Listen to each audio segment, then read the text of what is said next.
All right. So thanks everyone for joining this talk. Um, so as Rupesh sir just mentioned that I was a PhD student a couple of years ago.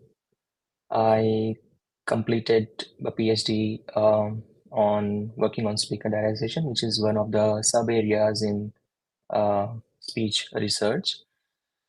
So today, what I have planned is to give you a brief overview of this idea, this research area. So you just have like a bird's eye view, and we'll talk about robust automatic speech recognition. So I have planned two different topics, and both of these topics are kind of quite related to uh, speech recognition. And the way I have thought was to have like two different part. The first part will be more or less generic talk or semi-technical, we can say, and that will be around for 35 minutes to 45 minutes. And the part two will be like kind of more informal. If you want to have some kind of informal discussion, we can do that as well. And in the first part, I thought of it will be nice to start with uh, application of speech recognition in healthcare, and then in the second part, we will see the actual like core type of research that most of the people do in this area. So you will find more kind of such kind of papers, like for example, in pseudo label filtering, how do you generate labels from the unlabeled data in uh, in the target domain. So the overall idea is just to give you the brief bird's eye view in this, and then you have a short informal discussion, and then I'll share my journey at IIT Madras. And if you have some questions, you can keep on asking. So feel free to interrupt me if you have any questions and ask questions as we go along. Uh, if you have like very specific question or some questions that requires very long answer, maybe we can take it offline. I'm always available over email or LinkedIn, so you can connect me there. We can talk more about the topics. Before we start, I just want to thank my collaborators, Yuan, Samir, and Tony, Rhoda, and James Class, and also to other CCL member who were helpful to take this work forward. And of course, thanks to NIH and DSTA for funding this project. So let's start with a very basic question. What is speech recognition? As most of you might already be aware of this particular area, because I think most of you might already be aware of this model called as Whisper by OpenAI that came out last year. And it was like one of the milestones in this area of research. So speech recognition basically just means that you have a signal, speech signal, and you try to convert it into the text. And when I say text, I mean the content of what has been spoken in that particular speech chunk, right? So it converts speech signal to text. But this is not the only one information that is there in the speech signal. There are many other kinds of information in the speech signal that you can find. And like, for example, emotion, gender, age, you can also estimate physical health, cognitive health, accent, and etc. Other, so all these things are like different research areas. So there are like many papers coming out in these areas as well. Of course, speech recognition is one of the largest focused area, but there are like, for example, ISC Bangalore is doing great job in uh, detecting COVID from speech, right?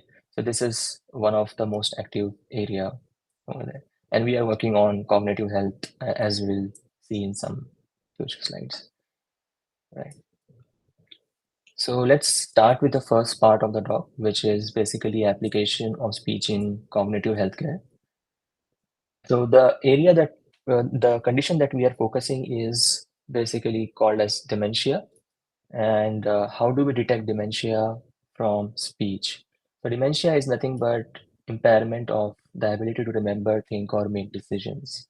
So you might be having some elderlies in your family who tend to forget things more often. For example, they keep their keys somewhere and then just forget.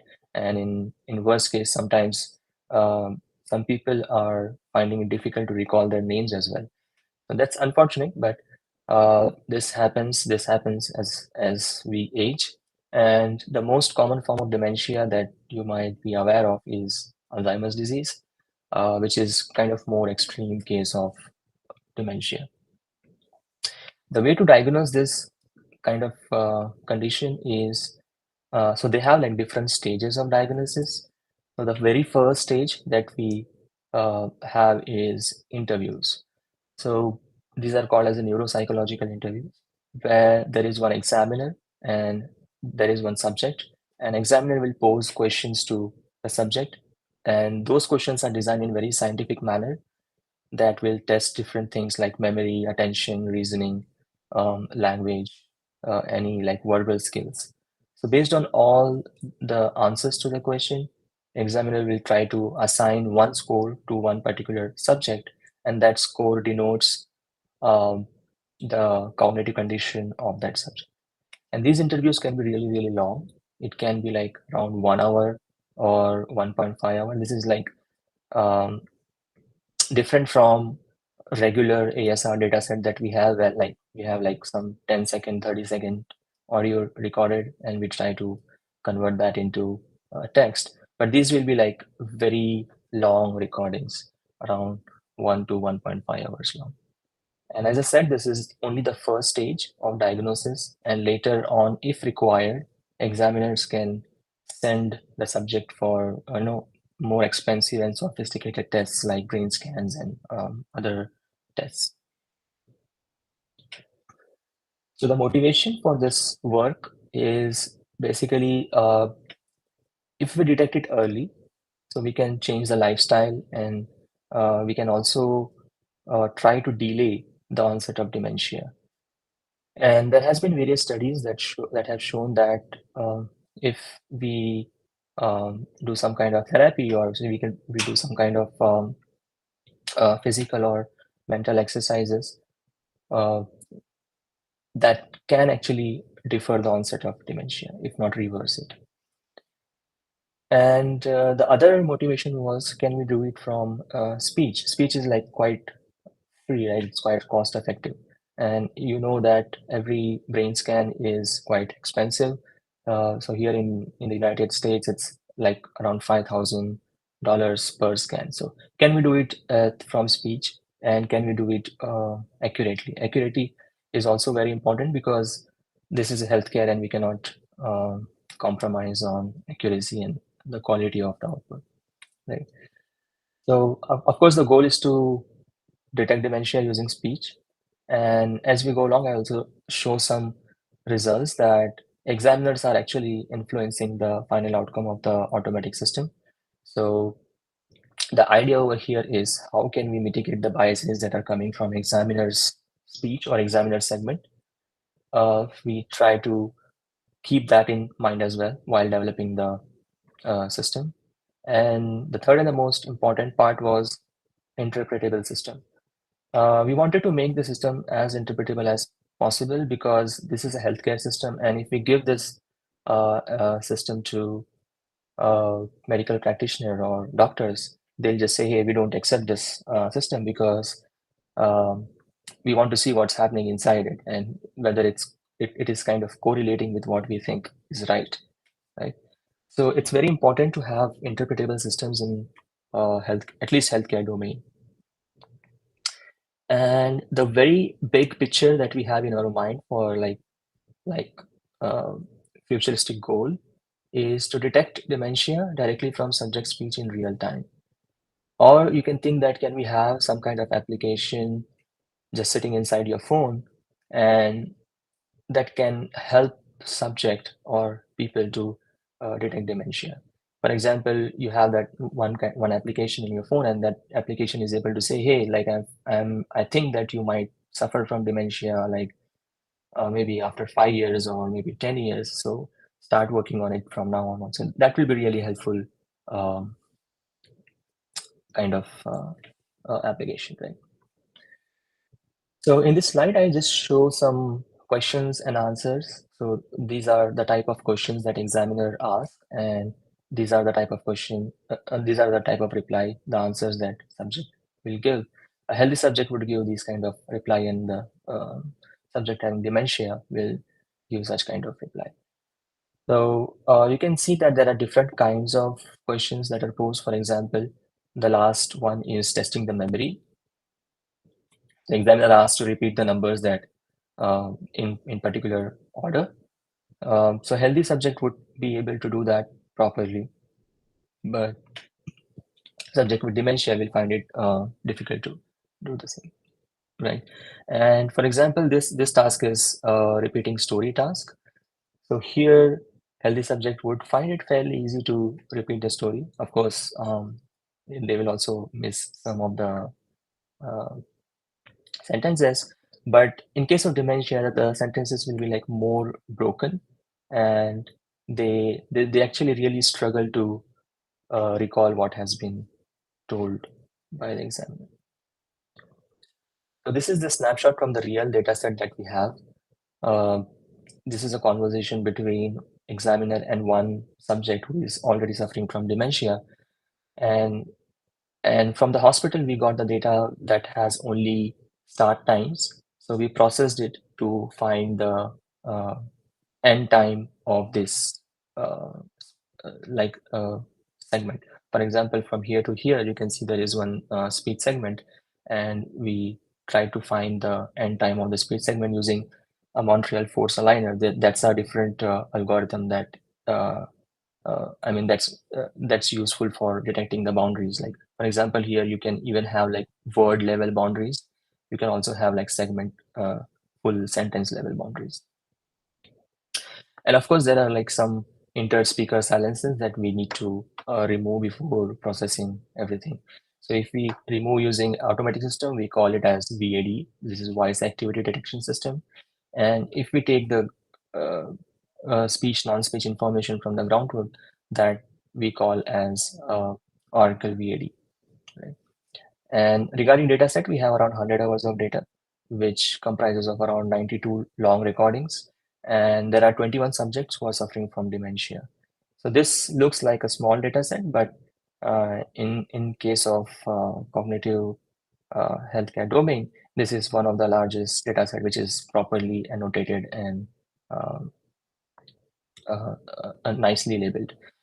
And the 21 subjects that we have, and like they are from different uh, cases, like mild case or medium case or severe case dementia.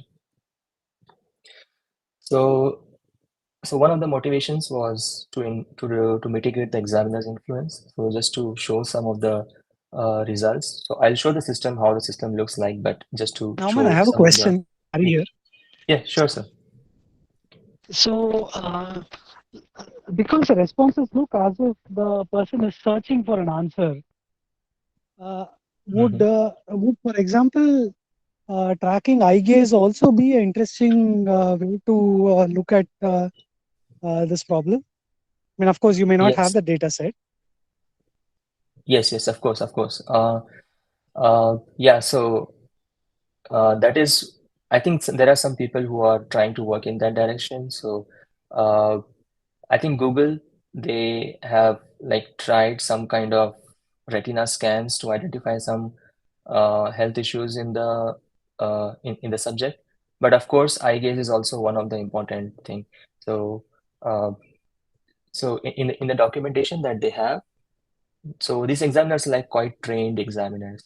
So they are also uh, instructed to look at eye gaze and different physical, movement of the subject, and based on all that thing, they take decision. Yeah. So you're right. Yeah. Yeah, thank you. Thank you. Yeah. So what we thought was like, can we just dump in the whole recording and just, I mean, without any segmenting, use like everything, examiner and subject, and try to identify if that particular recording is having subject coming from subject having dementia or not. So that is not a good idea because we saw that sometimes we get under optimistic results and sometimes we get over optimistic results. So this is AUC, higher is the better. Um, so yellow shows the performance of the system when we have all segments. Blue shows when we have only subject segments, and red when we have examiner segments. So you can clearly see that here sometimes we get under optimistic results or sometimes we get over optimistic results. This is for the whole data set. Like if we take all the segments, we get 0.87.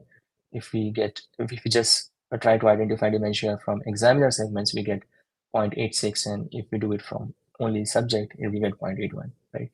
So even this, so the output of the automatic system cannot be trusted just because there is a clear bias coming from the examiner, right? So what to do? So we basically propose a three-stage pipeline, which is so the stage one is diarization. So diarization is the task where we identify who spoke when. Since this is conversation, it's important to know who spoke when because we wanted to process only the segments that are coming from subject, right? So this is the first block, which comprises of ECA-partition model, which basically focus on speaker embeddings. So it's like uh, these are very speaker discriminative embedding. So the embedding that is coming from one speaker will be like quite different from other speaker. So these will be like very far apart from each other in the space, but the embeddings that are coming from the same speaker will be nearby. So once we extract the embedding, we perform clustering. Spectral clustering is pretty standard kind of clustering algorithm that is widely used. And then we get two clusters. So once we get two clusters, this whole process is called diarization. And once we get these two clusters, we send it to role ID module, right? So I have shown you some of the question and answer samples between examiner and subject. So we try to identify which of the subject belongs to which of the cluster belong to the subject. And we do it using fairly simple language model over here. It's just 10-gram language model. And once we detect subject, we send it for cognitive ID block, where we have a language model and speech-based efficient net model that is kind of working together for getting scores, and we finally fuse the score in a late fusion manner, right? So we use many things here, like the text transcript as well as audio. And we also try to do only using audio, using decodings from the speech model. And there are like so many experiments that we have shown in the paper, but this talk is just about the overall view of how this system looks like. The important part to note over here is the system is modular, right? So we have different modules, so we can easily get the outputs, and it's kind of more interoperable. So that's what was our initial goal. Instead of going to an end-to-end complete system, which might be difficult to interpret, we decided to go for modular system. And it also mitigates the examiner's influence because we are only testing on the subjects cluster. So it's also one of our goal. And at the same time, we also wanted to improve the performance compared to the previous baseline text-based systems. So this is just a brief overview of how the first model that we use for diarization looks like. It's a standard time-delayed neural network model where you have a series of squeeze and excitation blocks that basically rescales the channel. This is like a convolutional neural network where you have different channels and they try to rescale the channel. And the main idea over here is to focus on the global properties of audio rather than focusing on the local property. So the thing in speech is in mostly in speaker related models is the longer the chunk you have, the better quality embedding you will get. So the overall idea over here is to get the better quality speaker embedding to focus on the global property of audio. And of course, we have like aggregation and propagation layers. And finally, we have attention pooling layer that kind of just pools the attention. So finally, we extract speaker embeddings from here. which are more speaker discriminant. The So we tried to improve the robustness of this model by using different augmentation schemes while training. So we use different augmentation schemes like waveform dropout, frequency dropout, speed perturbation, reverberation, and additive noise. These are some extra details, but we need not worry about that.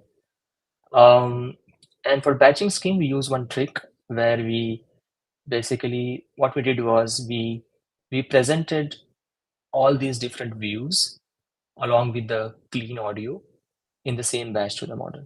So that actually really worked for us because we are showing all different variations of one particular audio, one particular clean audio to the model, so that model learns this variations very easily.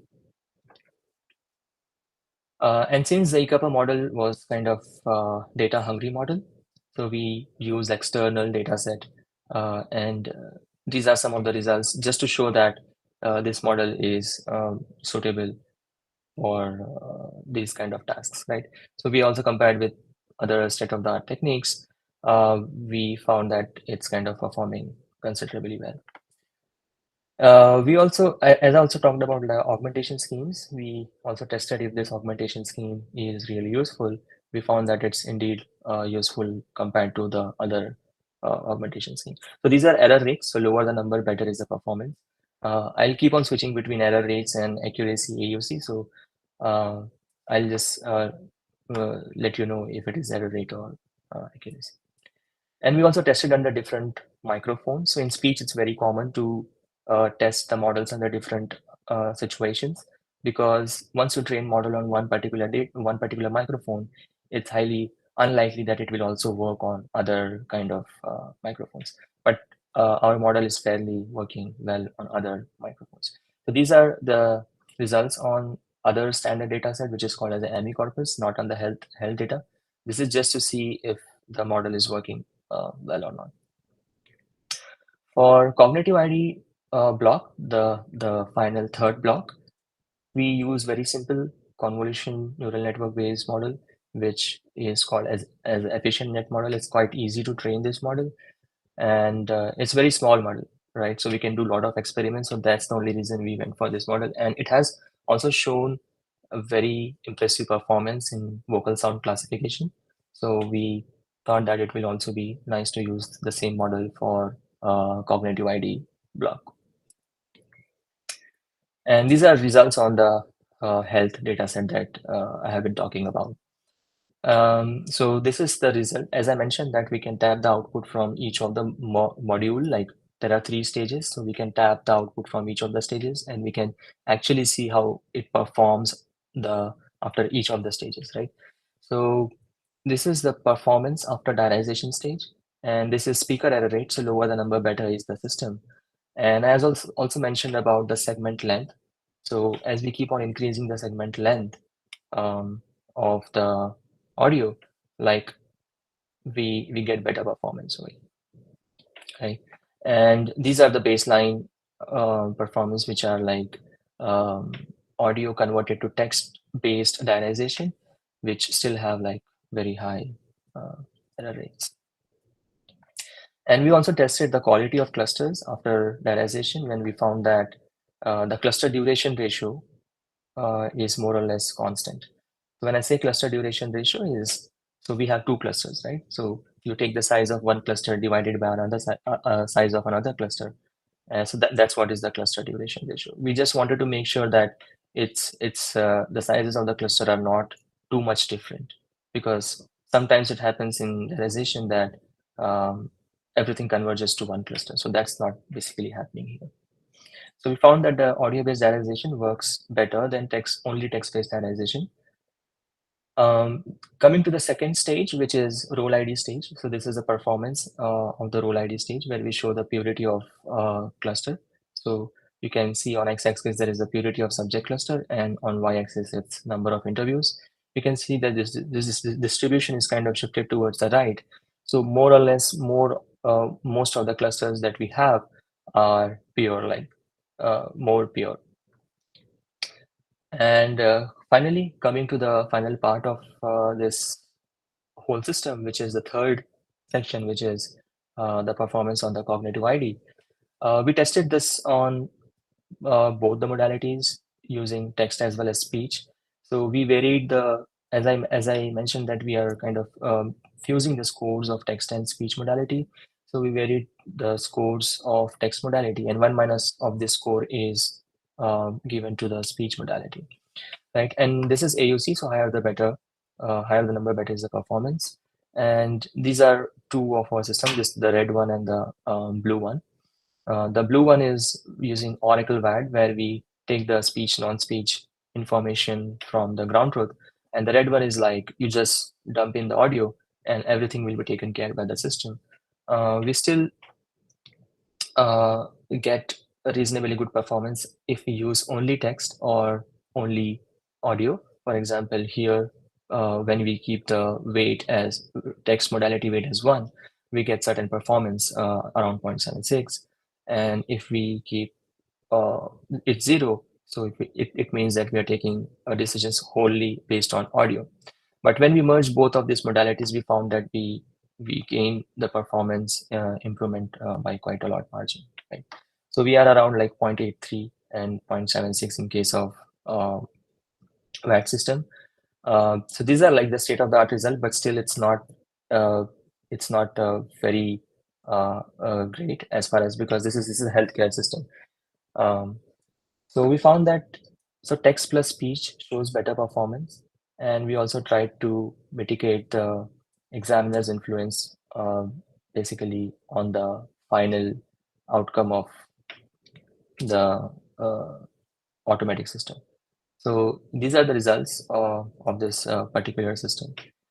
So to conclude the first part of this talk, we tried to basically mitigate the examiner's influence. So as I've shown some results where even if you try to identify dementia using the speech segments from the examiner, uh, the system is fairly able to identify if person is suffering from dementia or not. The primary reason for that is examiner tries to help the subjects who are suffering from dementia, and these helping cues are acting as bias to the system, and these are and the system should not be, you know, taking decisions based on such kind of cues or such kind of biases. So we try to remove that particular um parts from the whole recording, and we try to take decisions based on subject segments, right? So that's how we try to mitigate the examiner's influence. And the second point is we found that audio-based diarization works uh, quite well as compared to the text-based diarization that was reported in literature. So that's the reason we went for audio-based diarization, and we tried decoupling the diarization and role ID into two different sub-stages, where we have audio-based diarization, and for role ID we have like text-based role ID. And finally, we show that audio plus text modalities always show better performance compared to using individual modalities. It's always better to use both the modalities together. And the future direction for this work is uh, we want to extend this on much larger data set. We, apart from these 92 recordings, we also have uh, like quite a huge data set that is around like 8,000 hours of data. But it's not quite very well labeled. We are trying to work on that part as well. So the idea is to train a model that can work on this huge amount of data set, and can we be able to bring the AOC maybe like above zero point 0.9, which will be really practical and usable system, right?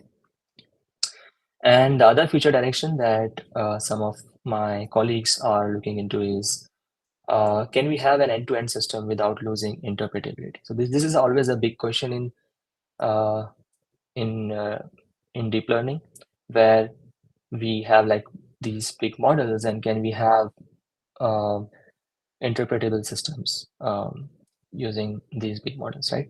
So the good part of having end-to-end deep model is you train the model only on one loss function. So your model is focusing on one task of interest. So in that way, it learns much better uh, compared to the modular system where you have like multiple loss functions working at different stages. In modular system, there is always a chances of error propagation if you don't have like all the modules that are really strong. But in end-to-end system, it's less chances of error propagation because you have like one single system and you're focusing on one particular loss function. Yeah. And for more information, you can refer to our paper, which has like lots of more details.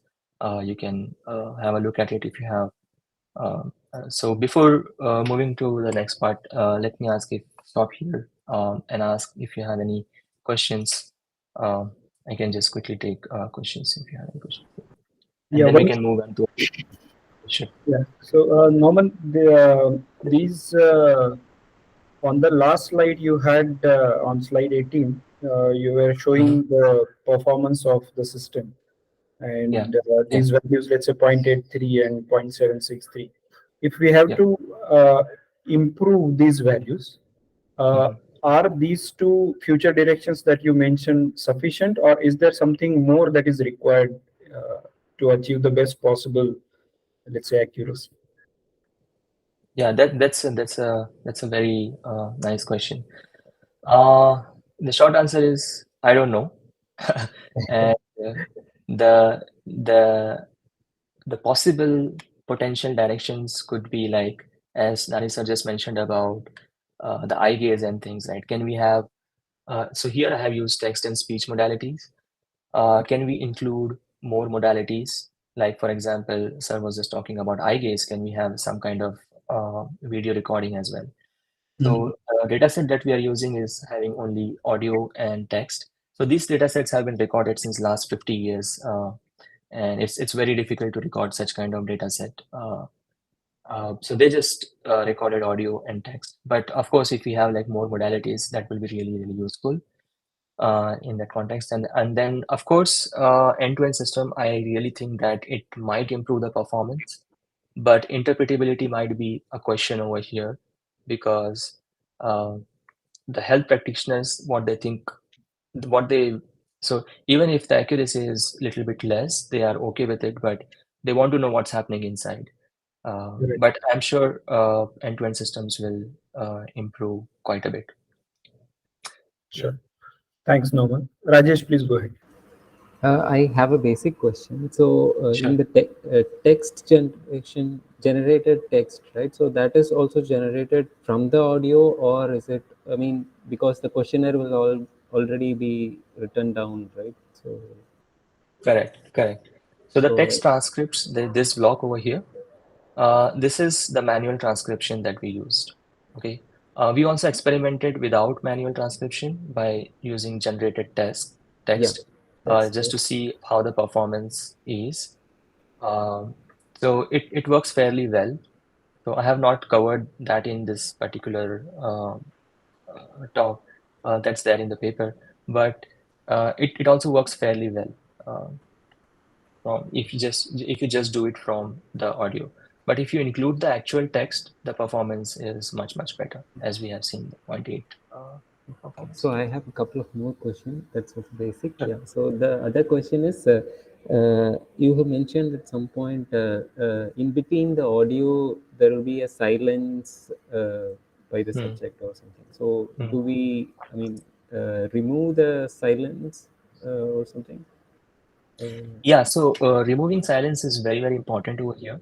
So if we just because keep the silence, yeah, okay, yeah. so that's where my question is. Okay, so because generally people tend to forget, take longer time to think and answer uh, to a question, right? So probably that maybe we could model that as one uh, what is that? One variable or something, so that that could actually help identify is what I feel, but I may be totally wrong. But I just thought I would. No, you are you are totally right. So there are papers on that. People do that all the time.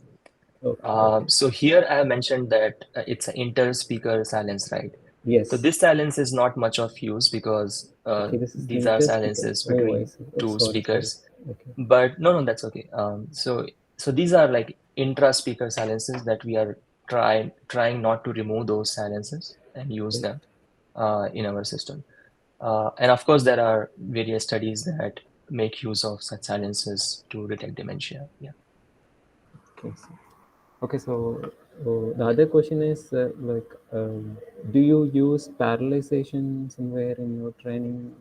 Uh, I mean, Parallelization is as there any in, way to, is there any scope to use parallelization and improve the training time and something like that? oh How? yeah, so all these models are actually trained on GPUs. Um, so so for example, this model was trained for like 12 days Oh, on okay. V132 Core 32 GB GPU, and these are like smaller models. So this is like a pre-trained wave-to-wake model which we directly took from Facebook, and we just use that model as it is. But all these models are trained in a parallel way. Yeah. Okay. Okay, thanks, man. Thanks. Okay. Okay. Thanks. Norman, I have a question. Yeah. Sure. Sir. So, how does in terms of research, Mhm. how does the language in which the the patient and the evaluator communicate, Mhm. how much? I mean, of course, there are many things. Having a dictionary, having diarization for different languages, and so on. Right? That Mhm. is a technical thing, but from a diagnosis point of view, Mhm. how effective is are all languages uniformly effective to evaluate, say, onset of dementia via this approach? Yeah, so I think so since we have just tested on English language because that's what we have with us. But if you see this particular system that I have shown you, like the three-stage system, I think it should fairly work for so there is no conditioning on any language over here, right? So uh, so, so this is like language independent model. So you throw in any language, it will give you speaker embeddings. This is working on directly on audio, which is like 92 recording. So whatever you train that audio with, that will work accordingly. And you can train your language model accordingly, according to the different languages. And you can also have, instead of wave to wake, you can have another model like Whisper that can decode things in other languages. But of course, there are not many uh, data sets that are available in other languages. This is just for English, so I can just talk about English, but I feel that it should also work for other languages as well. Yeah. Okay, Norman. Yeah, thank you. Thank you Yeah. very much. Yeah. Yeah. All right. I think we can just quickly move to the next part. What I'm going to do is I'll just quickly go through this part very fast, and then we can have some kind of informal discussion. So the first part was basically um, about the application of ASR, just to get you motivated that you know uh, very highly challenging things like detecting cognitive disabilities are also happening with speech, and people are actually working on that. So this second part is more or less the core kind of research where, I mean, there's a huge community working on this. It's like improving the system's performance more and more, and reaching better performance with better models. When I say performance, it's I mean it's in terms of speech recognition performance, right? So one of the important research area is domain adaptation, where you have a model which is trained on one domain, and we all know that it might not work very well on the target domain, right? And it always happens that we have a very small amount of labeled data available with us, which we can treat as a source domain. But we have like large amount of data which is not properly labeled, right? For example, YouTube data, right? YouTube has like lot of data, but it's not very well annotated. When I say annotated, I mean we don't have the text transcripts, right? So can we try to adapt this source domain model to the target domain data distribution, right? So this is a very broad research topic. It's not only related to speech. It's related. It's you can find this in every other research area, and this is like one of the most focused topic and in today's date. When I say domain can be anything. It can be read speech, broadcast, conversation, oratory, and you can think of anything that changes the distribution of the source data. So you can think of that as a separate domain, right? Even if you just add some noise, you can treat that as a separate domain. So the idea is how to make the model, which is trained on our small, tiny labeled data, to work on, the target domain data, which can be really different from the source domain. So there are many techniques for that, and the literature is very rich as far as domain adaptation is concerned. So the scenario that we are handling in this particular work is the technique that we are using is called self-training. So there are many other ways, but self-training is one of the ways where you train the model on the source domain, which we call as teacher model, which is trained on a nicely cleaned labeled data. And then we infer the utterances in the target domain, and then we train the student using that particular that particular generated labels, right? So this is one way of doing self-training, and we also attach some kind of filtering because we want to filter out the noisy pseudo labels. When I say pseudo, I'm using the word pseudo labels here because they are not real labels, because uh, uh, it will have some kind of noise, right? Because the teacher model is trained on source domain and you are testing on the target domain, right? So there is a technique for filtering this. Method is called DUST, which is dropout based uncertainty driven approach. So the idea is to train the teacher model in source domain label data. In stage 2, we filter out some of the bad or noisy pseudo labels. And in stage 3, simply you train your target model using your target data and the corresponding pseudo labels that are generated in step 2, right? It's fairly simple technique, but it's very, very powerful technique. So how we do is, so you just train one model, right? Once we have one model, we generate YRF from that one model. So we have one utterance, we pass it through the model, and we get YRF as our decoding, right? So you convert this audio to text from the target domain. Remember, we don't have any labels in the target domain.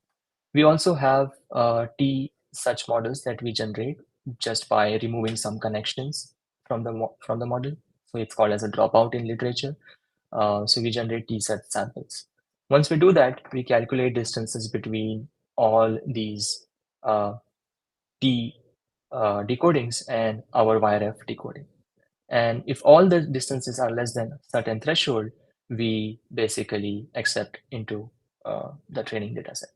So X comma YRF will get into our training pool. Remember that this is still a pseudo level.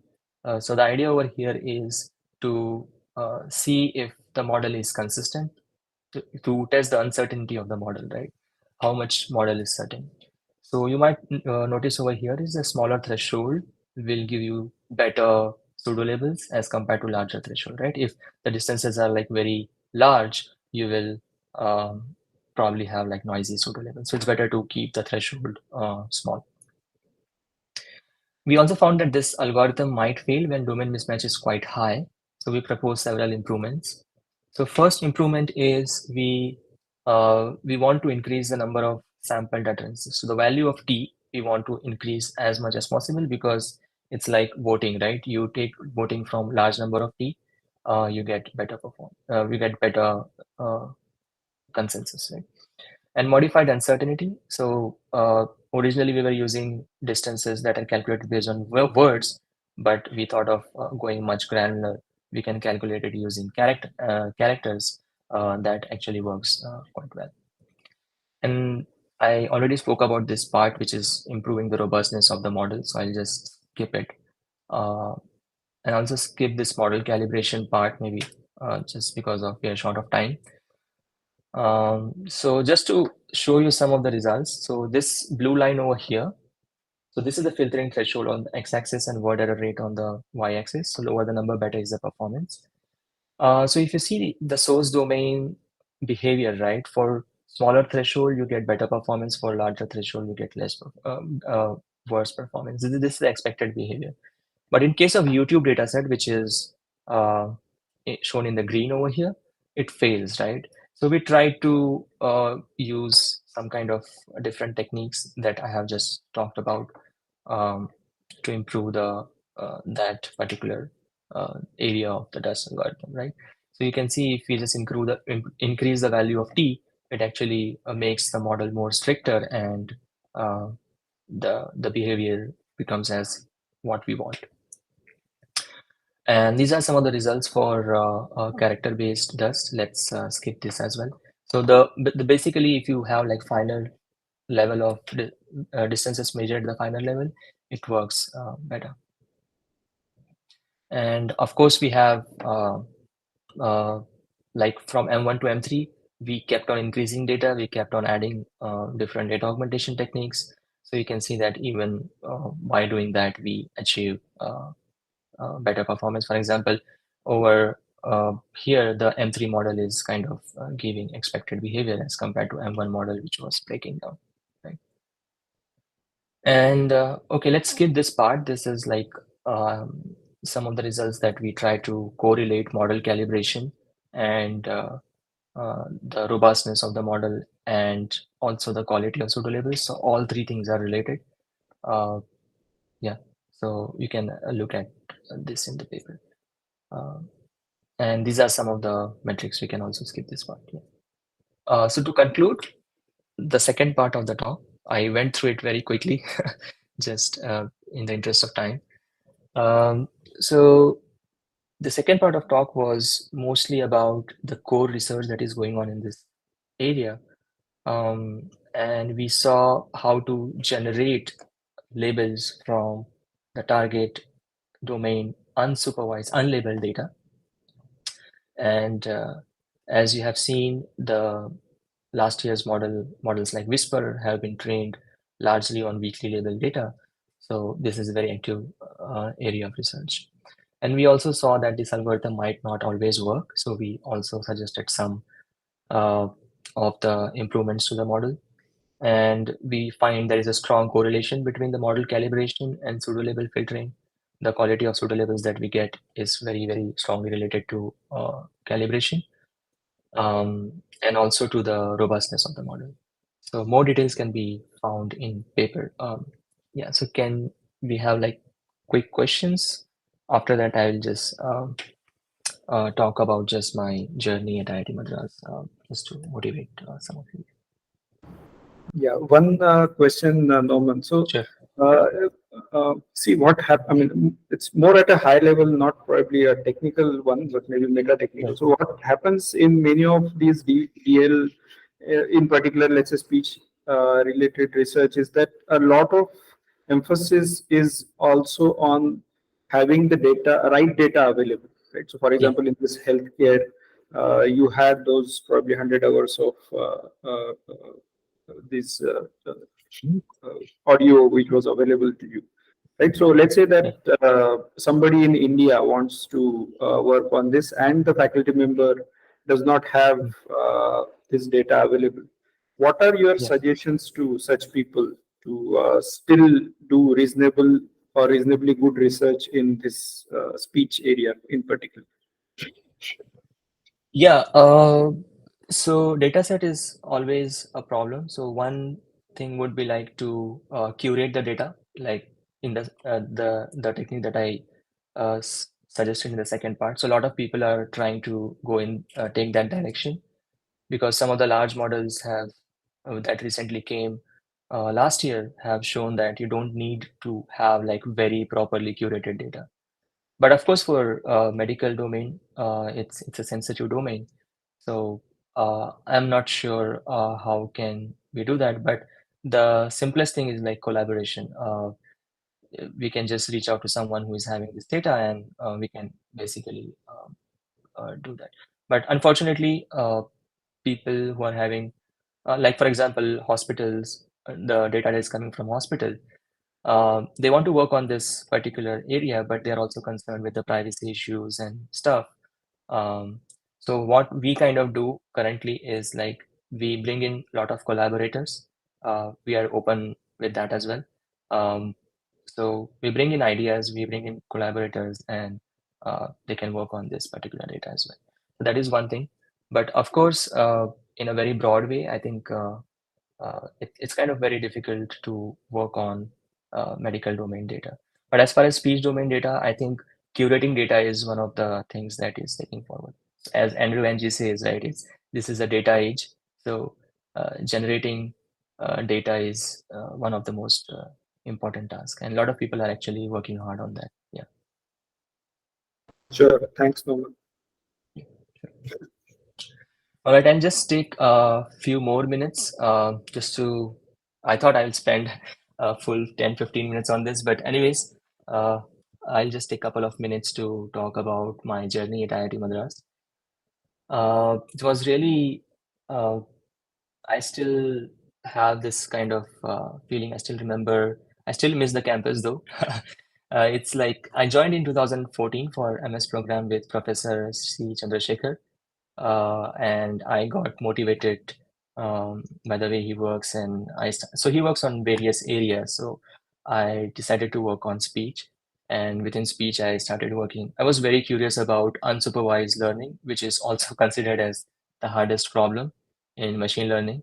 And speaker diarization is one of the problems that is in speech, which is like unsupervised learning. So um, I was like too motivated to take such a difficult problem, and I spent some time on this kind of unsupervised clustering problem, and that actually worked out well. So motivated with my first paper, I was initially like as a fresher, you will always be skeptical about whether I'll be able to publish in top tier conferences and all those stuff. All those things was going into my mind, and I was thinking like, okay, I'll complete my MS from here and I'll move to the US for PhD or uh, but then once I was in the system, I thought that, hey, like I've started liking the system and this is what I want to be. And then I started thinking of converting to PhD because I was able to do the same thing that I would probably do in the US universities, right?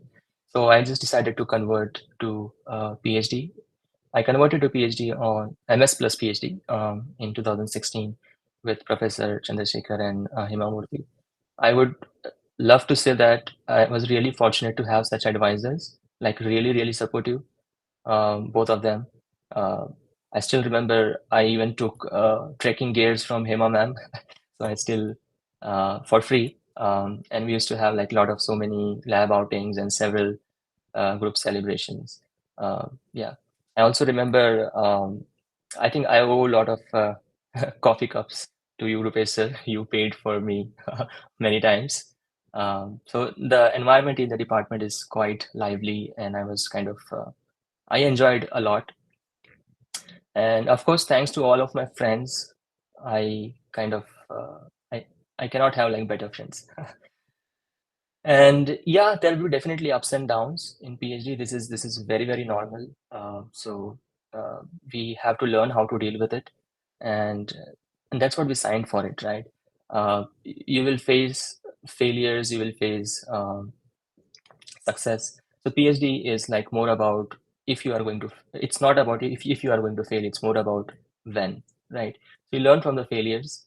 And I really enjoyed my TA life. So still there are a lot of students kind of connected to me. They wish me on my birthdays and stuff. They have my WhatsApp number. So a lot of people are connected. So that's a very beautiful part of my IIT Madras life, the TA life. And in 2019, I got internship from Mila, so I decided to move to Canada, and and then I was there for like around 22, 21. Uh, that was also a COVID time, so I was also working from home. I was working for this speech printing. then meanwhile, I also defended my PhD in 2021. So I would like to thanks all of the professors, DC members, and everyone who were so supportive, and especially both of my advisors, DC sir and Nauman. Thanks for all the things that you have done. I could not have imagined a better place like this.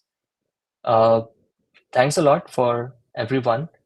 And yeah, just a closing thought.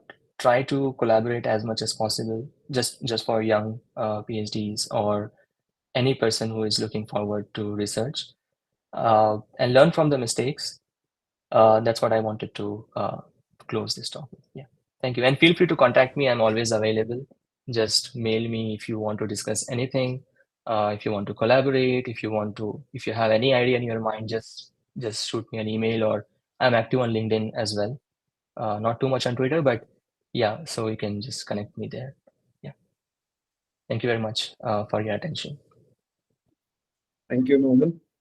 Anybody has any questions? By the way, Nauman, Yep. I still spend half of my salary on student coffee. That's so nice of you. That's very nice. Next time you visit us, let's have coffee again. Yeah, sure. Definitely. I would love to do Nauman, it was that. a very nice presentation. Thank you. Oh, thank you very much, sir. Also of your And right at thanks a lot for. Yeah, although many students could not join, we are going to keep the recording accessible. So I'm sure that other students will also find it useful to go through. Yeah, sure. And sorry for like late evening talks. I unfortunately there is a huge time zone difference, so I can understand that as well. So that's okay. Yeah. Yeah, Rajesh has a question. Yeah, one quick question. Yeah, So, like, yeah, sure. what are your suggestions on like students from India, say like IITM, to reach some of the top universities in the world? Like qualities that we should have, or some qualities that we lack, so that we can improve on. Like, what are your thoughts on that? Like, would you like to Oh, share that? so I have been thinking about this for a long time. I didn't find any difference in students in India and students here. Um, there is no such difference, right? I think there is only one thing that I was having personally was mental block. Um, so we should just go ahead and just try it out. If you don't try, we never know, right? Uh, so when I got into Montreal Mila, I was working with Yoshua Benjo. He's a Turing Award winner, and I was having all the time imposter syndrome, right? We as as an Indian culture, we always have that kind of humble nature and thing. But after joining that lab, I was like, wow, like these people are also like us. I mean, uh, so they're not at all different. You just shoot a mail. I think the most important thing that worked for me was alignment. The area that I was working on is, as I mentioned, it's like one of the most considered to be one of the most difficult areas. So there are different workshops and challenges that have like titles like "Why Diarization is Hard," "Die Hard," or something like that, because it's an unsupervised problem, right? So not many people are working on that. So maybe I was fortunate enough to, to work on that particular area. And at the time, Mirko and Yoshua was having kind of positions in that area. And even while applying for the postdoc, I applied to like only 2 universities and I got offers from both of them. So I think area also matters. And other thing is like, if try, like you just shoot mail. That's the important thing. Most of my colleagues that I see, they don't try. It's okay to fail, right? You learn from the failure. I mean, if you're learning from the failures of others, that's much better. But you learn from the failures, right? Just try. I don't think there is any difference between, I still remember like CC sir lectures and Mitesh sir lectures. They were like so well. Uh, I can't just compare any teaching, or even like the quality of research that we are having at IIT Madras is really amazing. So I think just try. That's what I would say. Yeah. Sure. Thank you. Thank you. And Anybody feel free else to wants connect to me. have? Any other final questions? All right. If not, thanks a lot, Norman, and sorry Thank for you. this rescheduling. No. But I I'm should be sure. sorry for the late evening talks. All right then. Thank you everyone for joining. Thank you, See Nauman. you. Thank Thanks you, a Bye. lot, Rupesh. everyone. Bye. Thank you. Bye. Thank you very much. Bye.